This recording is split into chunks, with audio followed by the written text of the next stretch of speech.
అధ్యక్ష కట్టుకథలు చెప్పినా పిట్టకథలు చెప్పినా మీరు అధికారంలోకి రావడానికి చెప్పింది తప్ప మేము చెప్పలేదు, ఇప్పుడు చెప్పట్లేదు. బాండ్ పేపర్లు ఇచ్చింది మీరే కదా అధ్యక్ష. కాబట్టి ఇవాళ నేను చెప్పింది అబద్ధమైతే మీరు కాదని చెప్పండి. మీరు మీ చట్టం మీద నేను చెప్పిన దాంట్లో ఫౌతీలో ఇంతకుముందు ఉన్న దాన్ని ఎక్కిపోయినరు, మాన్యువల్ పహాని తీసుకొస్తున్నారు, అదేవిధంగా మ్యూటేషన్లో పద్ధతి మార్చిండ్రు.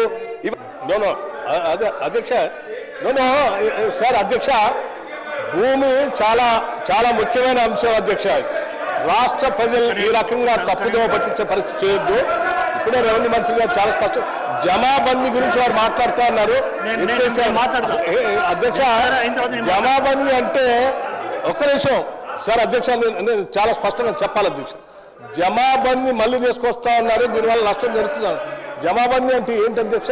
రెవెన్యూ సదస్సులు గ్రామాల్లో ప్రతి సంవత్సరం రెవెన్యూ సదస్సులు పెట్టి గ్రామ సభలు ఏర్పాటు ప్రజల సమక్షంలో ఈ సంవత్సరం ఎవరు భూములు కొనుక్కున్నారు, ఎవరు అమ్ముకున్నారు, ఏ పంట వేశారు, ఎవరి దగ్గర ఏ భూమి ఉంది, ఏ పంట ఎవరు ఏ స్థాయిలో వేశారని చెప్పి ప్రతి సంవత్సరం ఆ గ్రామంలో రెవెన్యూ సంబంధించిన బదలాయింపుల గురించి కూడా రెవెన్యూ రికార్డ్స్ అప్డేట్ చేస్తూ ప్రజల సమక్షంలో చేసే ఒక కార్యక్రమం అధ్యక్ష.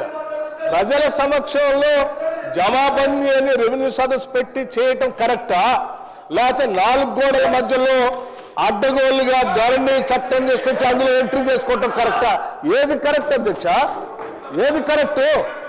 ప్రజల సమక్షంలో ప్రతి సంవత్సరం రెవెన్యూ సదస్సులు నిర్వహించి జమాబందీ చేయటం కరెక్ట్, కానీ గ్రామ సభల్లో అడ్డగోలుగా 4 గోడల మధ్యలో రాసుకొని ధరణిలో ఎంట్రీ చేసుకొని మా ఇష్టం వచ్చినట్టు ఒకళ్ళ తర్వాత ఒకళ్ళు రిజిస్ట్రేషన్ చేసుకుంటుంటే అది కరెక్ట్ కాదు.